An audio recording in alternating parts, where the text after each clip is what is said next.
پھر دن ہوا،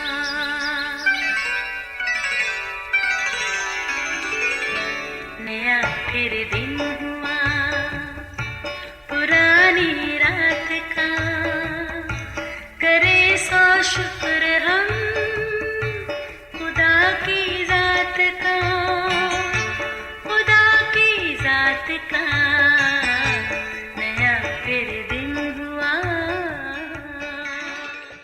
آج کی آیت، اور نہ مجھ کو کنگال کر نہ دولت مند، میری ضرورت کے مطابق مجھے روزی دے، ایسا نہ ہو کہ میں سیر ہو کر انکار کروں اور کہوں خداوند کون ہے، یا محتاج ہو کر چوری کروں اور اپنے خدا کے نام کی تحقیر کروں۔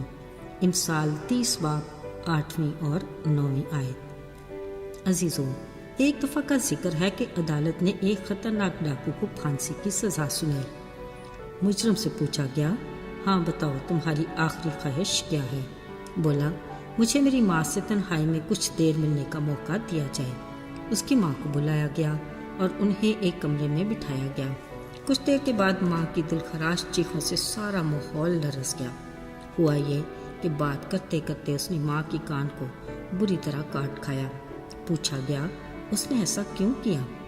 ڈاکو نے بتایا، جب میں چھوٹا بچہ تھا، اسکول جایا کرتا تھا، واپسی پر کبھی کسی کی پینسل چرا لاتا، کبھی ربر یا کچھ اور، مگر میری ماں نے نہ مجھ سے پوچھا اور نہ کبھی خفا ہوئی اور نہ ہی مجھے منع کیا۔ آہستہ آہستہ چوری کرنا میری عادت بن گئی اور میں چھوٹی سے بڑی چوری کرنے لگا۔ پھر کچھ اور حوصلہ بڑھا تو چوری سے ڈاکہ ڈالنے تک نوبت آ گئی۔ ایک دن پکڑا گیا اور آج پھانسی کے تختے کے پاس کھڑا ہوں۔ اگر میری ماں مجھے پینسل ربر چوری کرنے پر منع کرتی، سزا دیتی، تو میں کبھی بھی بڑا ڈاکو بننے کی ہمت نہ کرتا۔ عزیزو، جو بچے نے کہا وہ سچ ہے۔ شروع کے غلط کام کی سزا ملتی تو آج بڑی سزا سے بھی وہ بچ جاتا۔ دوسری طرف ماں کے پیار کو دیکھ لیں، شاید وہ اپنے بچے کو ڈانٹ کر ناراض نہیں کرنا چاہتی تھی یا سزا دے کر اس کا رونا برداشت نہیں کر سکتی تھی، اور اب دیکھ لیں ماں کے پیار کے اس روپ نے اس کے بیٹے کو تباہی کے دہانے پر لا کھڑا کیا، جو خود اس کے لیے بھی اذیت ناک ہے۔ ایسے حالات سے بچنے کے لیے خدا کے کلام میں سلیمان بادشاہ کو الہی تحریک کے ذریعے خدا کا پیغام والدین تک پہنچایا گیا کہ بچے کی چھڑی سے تربیت کر، تو اسے چھڑی سے مارے گا تو وہ مر نہیں جائے گا بلکہ تو اس کی جان کو پاتال سے بچا لے گا۔ عزیزو، ماں کے پیٹ سے کوئی چور یا ڈاکو یا مجرم پیدا نہیں ہوتا، اس کے پیچھے وقت اور حالات کار فرما ہوتے ہیں، مثلاً کوئی مجبوری یا ضرورت جس میں منفی یا مثبت کردار انسان خود ادا کرتا ہے، اور اس کی بنیاد بچے کی پہلی درسگاہ یعنی ماں کی گود ہے۔ کچھ بھی ہو، کوئی ماں نہیں چاہتی کہ اس کا بچہ غلط راہ پر چلے۔ پکی بات، اگر خدا کے کلام کے مطابق تربیت نہیں تو کبھی اچھے کی امید نہیں ہو سکتی، کیونکہ نسل انسانی کو تباہ گمراہ کرنے والا ہمارا ازلی دشمن کشادہ راستے پر اپنی تمام تر آسائشوں کے ساتھ کھڑا منتظر ہے کہ کس کو پچھر پلانٹ کی طرح اپنی طرف راغب کرے، پھر دھیرے سے منہ کھول کر جال میں پھانس لے۔ ان خطروں سے بچنے کے لیے خدا کے کلام سے آگاہی بے حد ضروری ہے، اور آگاہی کلام کو سننے اور پڑھنے سے ہے، جس کے لیے ہمیں اپنی مصروف زندگی سے وقت ضرور نکالنا ہوگا۔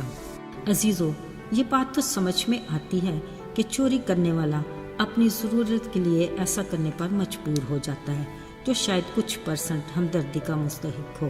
اگر ضرورت سے زیادہ ہو جائے تو وہ خدا کو بھول بھی جاتا ہے۔ یہ کیفیت پہلے سے زیادہ خطرناک ہے، کیونکہ اس میں غرور اور تکبر کا عنصر نمایاں ہے۔ انسانی فطرت میں یہ شامل ہے کہ میری زندگی، میری مرضی اور میری ہی بدولت، جو سراسر خالق خدا کی مرضی کے منافی ہے۔ عزیزو، ان دونوں صورتوں سے بچنے کے لیے زندہ خدا کا کلام بنا طرفداری کے واضح ہے، جس کی رہنمائی اور عملداری سے ہم بھلے کتنے ہی مجبور ہوں ایسا کہ چوری کرنے لگے یا ضرورت سے زیادہ کے مالک ہو کر اصل دینے والے مالک کو بھول ہی جائیں، جس کی مرضی کے بغیر ایک پتا بھی نہیں ہل سکتا۔ عزیزو، اس کے بارے میں سلیمان بادشاہ نے خالق خدا کے حضور دونوں طرح کے انسانی کرداروں کی نمائندگی کرتے التجا کی کہ آئے خدا، نہ تو مجھے کنگال کر اور نہ ہی دولت مند بنا، بس مجھے میری ضرورت کے مطابق روزی دے۔ ایسا نہ ہو کہ کھا کر جب میں سیر ہو جاؤں تو اپنے دینے والے راضی کو بھول جاؤں یا محتاج ہو کر چوری کروں اور اپنے آسمانی باپ کے نام کی تحقیر کروں۔ عزیزو، خالق خدا ہماری شخصیت پر 50-50 کی مہر نہیں لگانا چاہتا۔ وہ ہمیں 100% اپنا ہم شکل اور اپنا ہم مزاج بنانا چاہتا ہے۔ وہ ہمارے لیے منظم زندگی کی آرزو رکھتا ہے اور ہماری فطرت میں اعتدال پسندی کی صفت کو رکھنا چاہتا ہے۔ یاد رہے، اعتدال پسندی خالق خدا کا خاصہ ہے۔ جب یسوع نے اپنے نام سے خدا باپ سے دعا مانگنا سکھایا تو اس میں بھی اعتدال پسندی کا عنصر نمایاں ہے۔ اس نے کہا، جب تم دعا مانگو آسمانی باپ سے یوں مانگا کرو، ہمیں آج کی روٹی آج ہی عطا کر، یعنی نہ کم کہ میں بھوکا رہ جاؤں اور نہ زیادہ کہ اپنے دینے والے کو بھول جاؤں۔ عزیزو، شکر اس شفیق باپ کا جو ہمیں اپنے کلام کی رہنمائی میں منظم زندگی گزارنے کی تلقین کرتا ہے تاکہ ہم روحانی اور جسمانی دونوں طرح سے بھرپور زندگی گزاریں، ہر روز کی نئی برکات حاصل کریں اور ان سے لطف اٹھائیں۔ آئیے دعا کرتے ہیں۔ آئے قادر مطلق خداوند، تیرے بیٹے یسوع کے وسیلہ سے تو ہمارا باپ بنا اور ہم تیرے بیٹے بیٹیاں کہلائے۔ اس بڑے احساس کے لیے ہم تیرے شکر گزار ہیں۔ ہمیں اس رشتے میں مضبوط رکھنا۔ التجا کرتے ہیں کہ ہمیں اعتدال پسندی سے جینا سکھا تاکہ ہم تیری مرضی سے منظم زندگی گزارنے کے لائق ہوں، تاکہ برکت پائیں۔